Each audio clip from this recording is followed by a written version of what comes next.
Hey, it's your old pal Lucid Stu again, and this is Stu's News, a review of American high-speed rail happenings over the last month. In this April 2025 episode, we'll take a look at what went down in March. This episode of Stu's News is sponsored by the High Speed Rail Alliance, and that's no joke. The High Speed Rail Alliance is a people-powered nonprofit working for stronger communities and a healthier environment through the development of fast, frequent, and affordable trains. They help engaged individuals and civic leaders understand what American trains could be, why we should build them, and how to make it happen. High-speed rail strikes at the core of today's biggest challenges with our environment, the economy, and fragmented communities. Around the world for more than half a century, high-speed rail has proven to be an affordable, safe, and reliable way to connect people. We can't wait any longer to dramatically change our priorities and rapidly expand passenger train networks in the United States. For economic growth, for freedom, for cleaner, better, more connected communities, get on board with the High Speed Rail Alliance by checking out the link in the card and the description. Now to California High Speed Rail and the biggest news of the month. California High Speed Rail needs $7 billion by 2026. The sky is falling. The sky is falling. Not really. As you recall, back in January, we talked about the California High Speed Rail Office of Inspector General concluding that the project was $6.5 billion short on funding for the Merced to Bakersfield portion, and that parts of that funding needed to be identified by 2026. Well, the Legislative Analyst's Office came to the same conclusion during legislative testimony in response to the California High Speed Rail Authority's 2025 project update, and the press went hog wild. To their credit, some outlets did get this right. No, the full $7 billion is not needed, and no, the project will not, quote, grind to a halt. It is about $6.5 to $7 billion short for the segment, and delays are possible as early as 2026 if someone doesn't do something soon. This is a lesson in investigating issues deeper than headlines, and perhaps traditional news media needs to get on the ball if it wants to earn our trust. Speaking of the 2025 project update, the LAO largely agrees with my assessment of it, so I'll let them speak for me. Does not update project schedule. Does not update project costs. Makes minor updates to anticipated funding. Mentions new financial strategy, but does not provide details.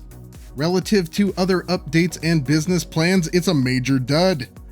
That's because they really don't want to update the estimated cost on this thing.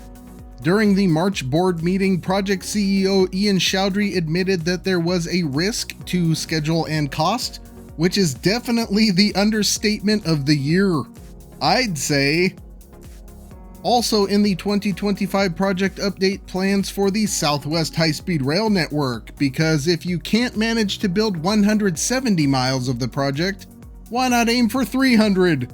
Southwest High-Speed Rail would theoretically connect with Caltrain and Brightline West at Gilroy and Palmdale, quote, in less than 20 years. No details on how that's possible, but if you didn't catch it, that is a tacit admission that Los Angeles to San Francisco isn't happening in the 2030s. The goal is now apparently Gilroy to Palmdale by 2045. Based on California High Speed Rail 2024 estimates, that's going to cost about $35 billion more than Merced to Bakersfield when that portion is already $7 billion underfunded.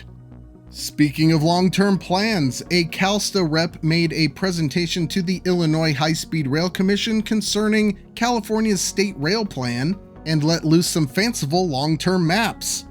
No real shock, these include California High Speed Rail Phase 1, but Phase 2 is also in there when you're currently looking at the Star Trek timeline on that. Gone before. This is so far out as to be speculative, but look at the high-speed branches to San Bernardino, Riverside, Coachella Valley, and Arizona.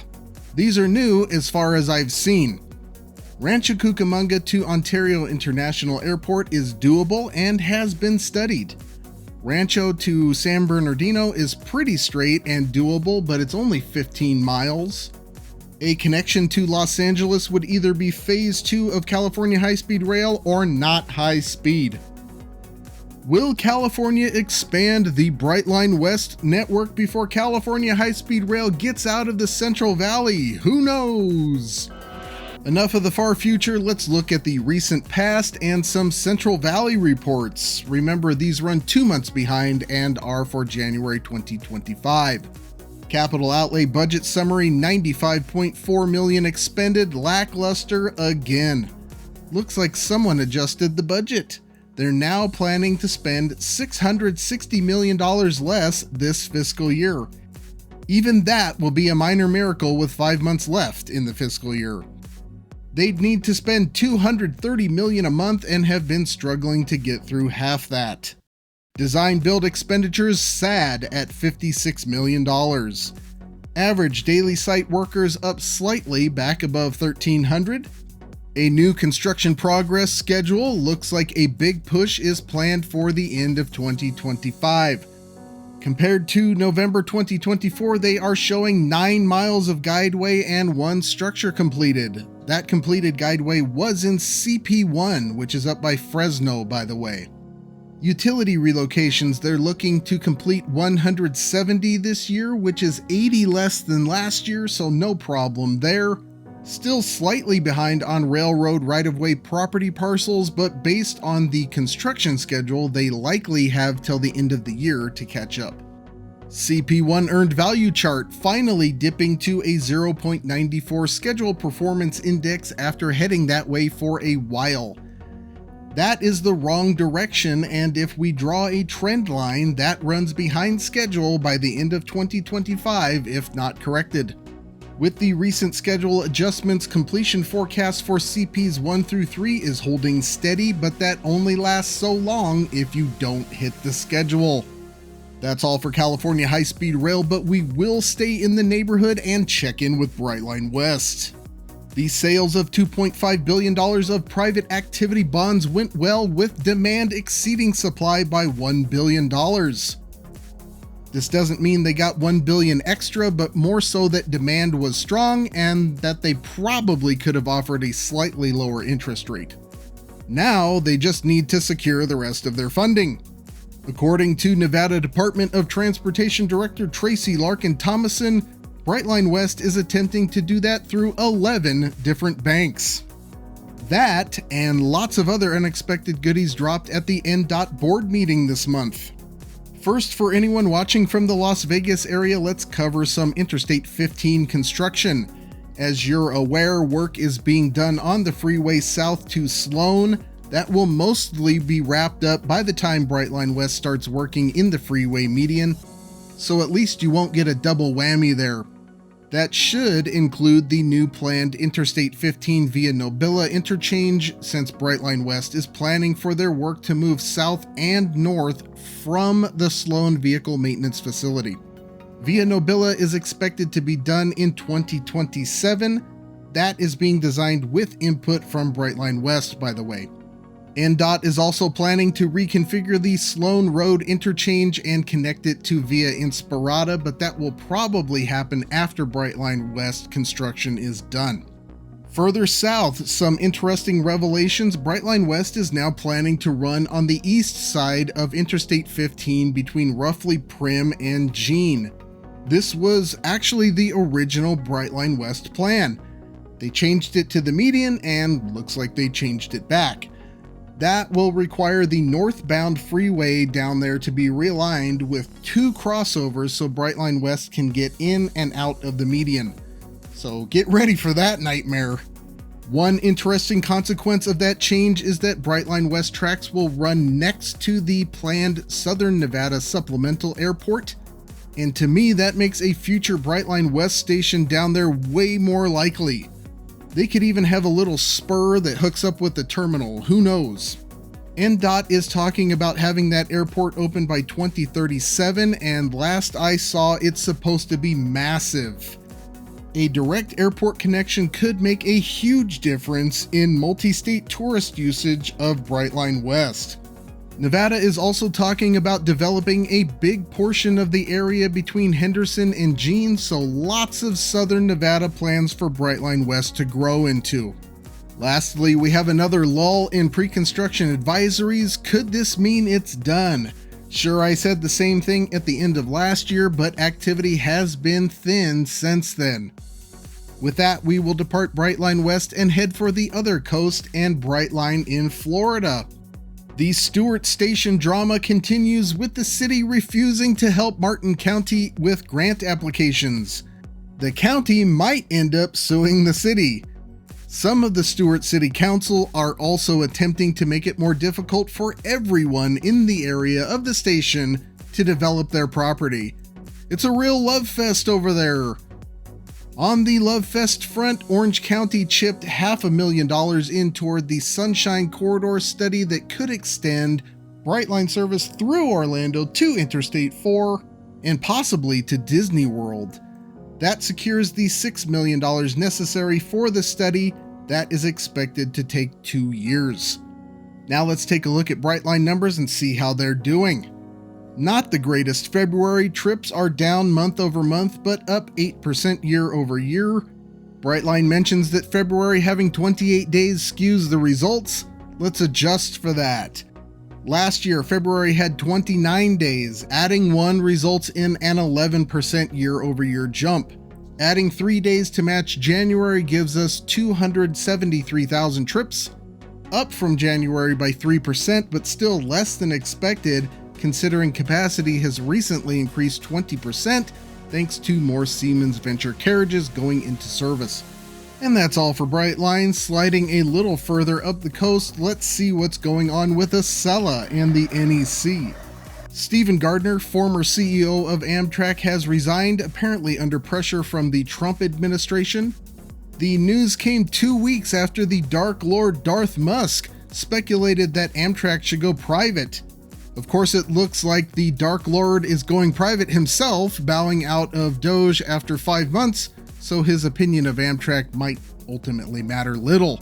On the domain of the Dark Lord, the Gateway project zeted out some construction updates with a short blurb and percentage progress. A great series of zeets. It would be fantastic if more agencies did this on a regular basis. We want to know how things are going.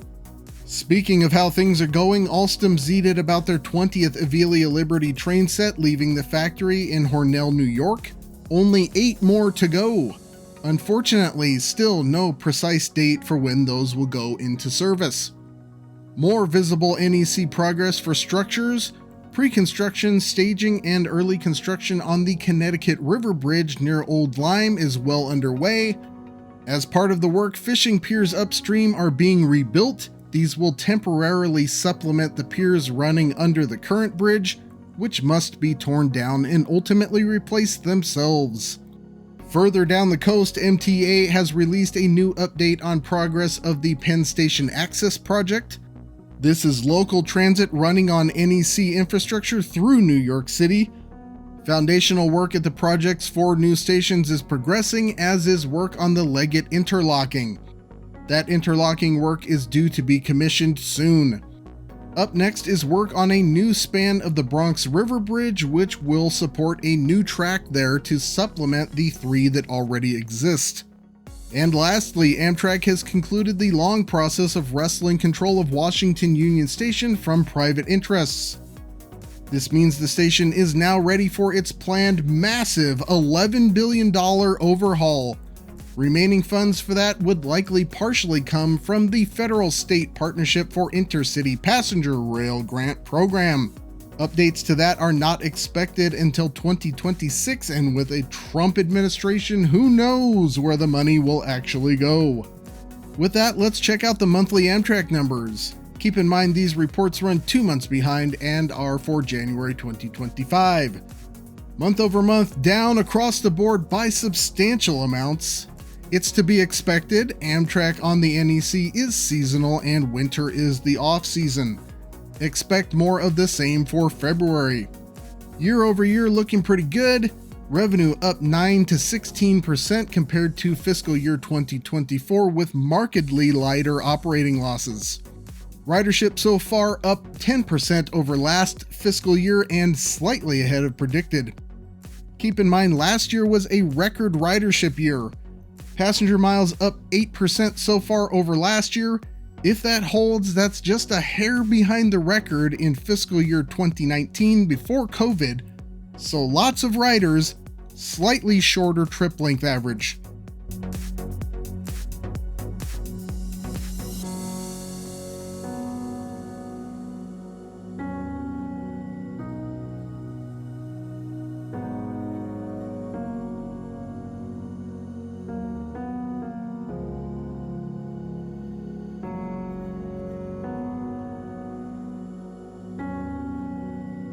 That'll do it for Acela and the NEC. Let us now switch coasts once again to refresh ourselves in the mists of Cascadia High Speed Rail. On March 5th, the Washington State Department of Transportation gave a presentation to the Puget Sound Regional Council, and we have the slides. In terms of progress, the project is in the second step of the Federal Railroad Administration's Corridor ID program. In January, we talked about a $50 million federal grant for that. Here we see it's taken 8 years to get to this point. And here we see it's still early days in the Corridor ID process. And here we see they're expecting to take 5 years to get into Corridor ID Step 3 and onto the NEPA process. Seriously, 13 years to go from concept to the start of the environmental process. How? Even California High Speed Rail was faster. Anyway, here's what they'll be doing the next 4 years. Definitely sounds like 4 years of work, and that half of this shouldn't already be done. Basic conclusion, if Cascadia High Speed Rail ever happens, don't expect to see any physical evidence of it until the 2040s. As a benchmark, California High Speed Rail's Phase 1 environmental process still isn't finished 20 years on. Anyway, now it's time for Stu's Boo Boos, where I go over everything I missed or got wrong last month. Perfect segue, lots of minor news last month for Cascadia. I didn't find any of it noteworthy except a bill in the Oregon State Senate to, get this, create a task force to study high-speed rail. You cannot make this up. This is the Industrial Study Complex at work, and it was definitely worth mentioning, so you all gain a gold star for the catch. You have commenter Cobalt Blue 42 to thank for that one. That brings your gold star total to 19. Silver stars for me for a boo-boo free month, a measly 6. As always, if you find a boo-boo in this presentation or something I missed, let me know in the comments. If it's a good one, you win a prize. Speaking of that, if you've come this far, maybe you'd come a bit further. Somewhere in this presentation, I have planted a boo-boo for April Fool's Day. Find it and let me know what it is in the comments. If you're right, you'll get a mention in the next Stu's News. Just to make it a challenge, I am withholding references on this video until April 7th when all will be revealed. Plenty more videos to come. Up next, we're going back to Cali and we'll look at a coastal California high-speed rail concept between Los Angeles and San Diego to see if it could possibly make sense. But that's all for now. Until next time, I'll see you on that big beautiful freeway.